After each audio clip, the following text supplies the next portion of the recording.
Rasmi Tanzania Gospel Excellence Awards ni jukwaa la kitaifa lililoanzishwa kwa lengo ya kuheshimu, kutambua na kupongezwa kwa viongozi wa dini wa madhehebu yote ya Kikristo.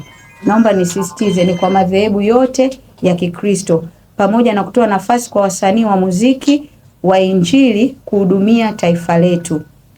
Malengo makuu ya tuzo hizi ni kukuza na kuimarisha muziki wa Injili Tanzania, kupanua huduma za kiimani na kuleta mshikamano kati ya wasanii wa Injili na viongozi wa dini, kutambua mchango wa viongozi wa dini katika kujenga jamii yenye maadili na imani. Tanzania imebarikiwa kuwa na viongozi wengi wa dini ambao kwa miaka mingi wamekuwa wakihudumia jamii katika maeneo mbalimbali ya nchi. Kwa hiyo Tanzania Gospel Excellence Awards imeanzishwa ili kuwatambua, kuwapongeza na kuwapa heshima wanayostahili. Kupitia Tanzania Gospel Excellence Awards tunalenga kuimarisha umoja wa madhehebu ya Kikristo, kuinua imani na kuleta matumaini kwa jamii, kuhamasisha vijana kuthamini mchango wa viongozi wa dini, kuunganisha serikali, viongozi wa dini, wasanii na wadau wa Injili. Kutakuwa na tuzo katika vipengele 30 ambavyo vipengele hivyo vitakuwa ni mchungaji bora wa kiume wa mwaka, mchungaji bora wa kike wa mwaka, mchungaji chipkizi wa kiume, mchungaji chipkizi wa kike, kipindi bora cha maombi, kongamano bora la mwaka la Injili, huduma bora ya kijamii ya mwaka, mwalimu bora wa Biblia wa mwaka, mchungaji wa kiume mbunifu na anayependeza zaidi, mchungaji wa kike mbunifu na anayependeza zaidi, mtayarishaji bora wa majukwaa ya Injili, mwandishi bora wa vitabu vya Injili, mwanamke mwenye ushawishi wa mambo ya Mungu, mchungaji mchangamfu na mwenye vichekesho zaidi, kongamano bora la wanawake la mwaka, mchungaji bora wa vijana wa mwaka, huduma bora ya watoto ya mwaka, redio bora ya Kikristo ya mwaka, mtumishi bora wa injilisti wa mwaka, mchungaji msomi zaidi, mchungaji maarufu wa malezi ya imani, television bora ya Kikristo ya mwaka, online page bora ya Injili ya mwaka, maonyesho bora ya biashara ya Kikristo kwa mwaka, tamasha bora la Injili la nyimbo za Injili kwa mwaka, mwimbaji bora wa nyimbo za Injili mwanaume, mwimbaji bora wa nyimbo za Injili mwanamke, mwimbaji bora chipkizi wa Injili wa kiume, mwimbaji bora chipkizi wa Injili wa kike, mwimbaji bora wa nyimbo za Injili za hip hop. Hizo tuzo zitakuwa tutaziandaa katika vipengele hivyo, lakini tutakuwa pia na tuzo maalum ambazo zitaenda kwa mababa na wamama wa imani. Kama tunavyojua kwenye madhehebu yetu ya Kikristo tunakuwa na wale wa baba na wamama wa kiimani ambao wanatulea, wao watapata honorary awards.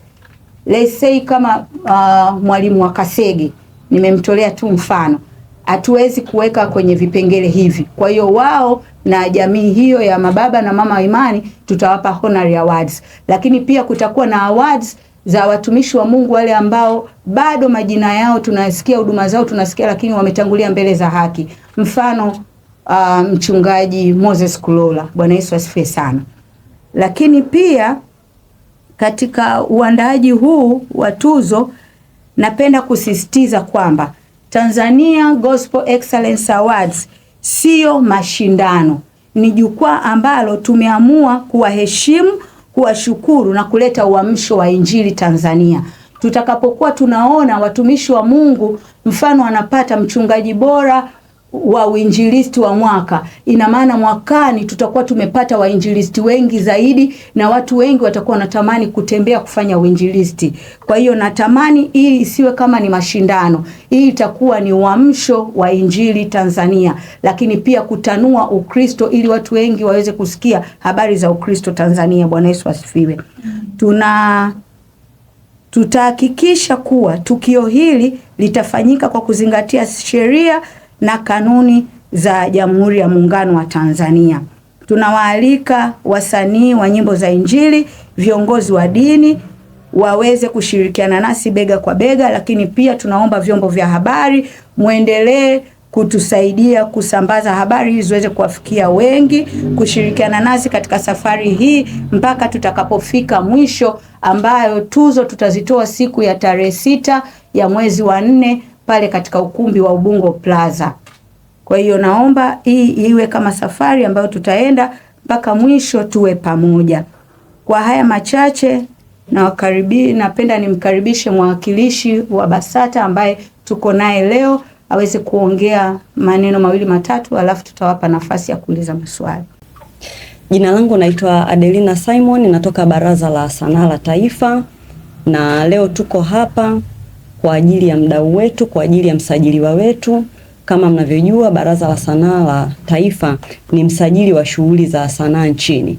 Kwa hiyo katika tuzo ambazo mmezisikia hapa zimetajwa, kuna vipengele 6 ambazo vinahusiana na masuala ya muziki. Kwa hiyo sisi kama wasimamizi wa shughuli pia za muziki tumekuja kushirikiana naye kuhakikisha kwamba tukio lake linakwenda na linafanikiwa. Kwa hiyo ni hayo tu, tuko hapa kwa ajili ya kumsapoti, na tunaomba wanamuziki pamoja na Watanzania wamsapoti. Asanteni sana. Kwa washindi ambao watashinda wa kwanza, lakini pia kila mshiriki atapatiwa certificate ya appreciation. Zawadi hatuwezi kuzitaja, lakini ni tuzo. Ni kama ukihitaji unaweza kuongeza morality atoka. Hapana, zawadi ni surprise. Kwa hiyo akatangaza kwa waumini wake, jamani pigeni kura. Ndio tunachokitaka, watangaze kwa waumini wao wapigiwe kura ili waweze kushinda kwa vishindo. Zawadi ni nzuri na kubwa kwa sababu tumethamini kazi yao. Kwa hiyo tutawapa zawadi nzuri na kubwa. Ni sawa, kwa sababu tunatamani watumishi wa Mungu wanavyoapia kwenye madhabahu, they appear smart, na watumishi wetu wa Mungu wanaapiaga smart, but kuna wale ambao they are the best, na najua watu watawataja. Kwa hiyo wanaonekana mbele za watu kwamba mtumishi fulani anavaa sana, mtumishi fulani akiwa na ubiri lazima utacheka. Sitamani kutaja kwa mifano, lakini tunaelewa kwamba kuna watumishi Bwana akisimama kwenye madhabahu kuhubiri lazima utacheka. Tuwezi kuacha kucheka akiwa na ubiri. Kwa vitu kama hivyo vinaleta uamsho kwa watu ambao wanawasikiliza.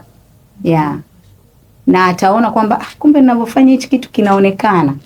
Au mwandishi ambaye anaandika vitabu, mchungaji ambaye anaandika vitabu, inawezekana anaandika vitabu haoni kwamba watu wanavyosoma wanabarikiwa au wanainuliwa, na anaona pengine amekata tamaa katika uandishi wake, lakini ameandika vitabu vingi na vinaonekana. Kwa hiyo anapopata recognition award inampa nguvu ya kuendelea kuandika zaidi na zaidi, akijua kwamba kumbe ninavyoandika vitabu vyangu vinawafikia Watanzania wengi na wanavisoma. Kama nilivyosema, hizi sio tuzo kama tuzo zingine. Hizi tuzo zimefocus kwenye watumishi wa Mungu na waimbaji, na ndio maana waimbaji tumewekea vipengele vyao na watumishi wa Mungu tumewekea vipengele vyao. Kwa hiyo tumetaka wote wapate recognition. Muda mwingi tumeona tuzo zote zina base kwenye waimbaji zaidi wa Injili, lakini wachungaji wanasaulika. Tunasahau kwamba hawa wachungaji ndio wanaolea waimbaji. Kwa hiyo na wao at least safari hii wapate kitu. Kwa mimi ninavyoona, sijui mchungaji wa uongo ni yupi au mchungaji feki ni yupi. Mimi ninachojua, mtumishi wa Mungu ni mtumishi wa Mungu, amebarikiwa, ni mpako mafuta wa Bwana. Kwa hiyo sitegemei Watanzania wanapotaja majina ya wachungaji au watumishi wa Mungu ambao watakuwa wameteuliwa pale, kuna mtu atataja mtu ambaye anajua labda sio mtumishi wa Mungu. Tunategemea watu wataje watumishi wa Mungu, kwa sababu haitokuwa ni sisi tumetaja watu wetu. Tunategemea Watanzania ndio watupe watu ambao wanajua kweli hawa ni watumishi wa Mungu. Kwanza niseme kwamba hizi ni tuzo zetu za kwanza, ni uandaaji wetu wa kwanza wa hizi tuzo. Kwa hiyo tunategemea vyombo vya habari nyie ndio muwe wa kwanza na mstari wa mbele kufikisha habari hizi zifikie pale. Tunaona sasa hivi habari nyingi zinapatikana kila mahali kupitia vyombo vya habari. Kwa hiyo tunategemea nyinyi kutokana na habari ambayo mtaiandika kuanzia leo ndio itashawishi watu kutoka hata interiors uweza tupate majina yao.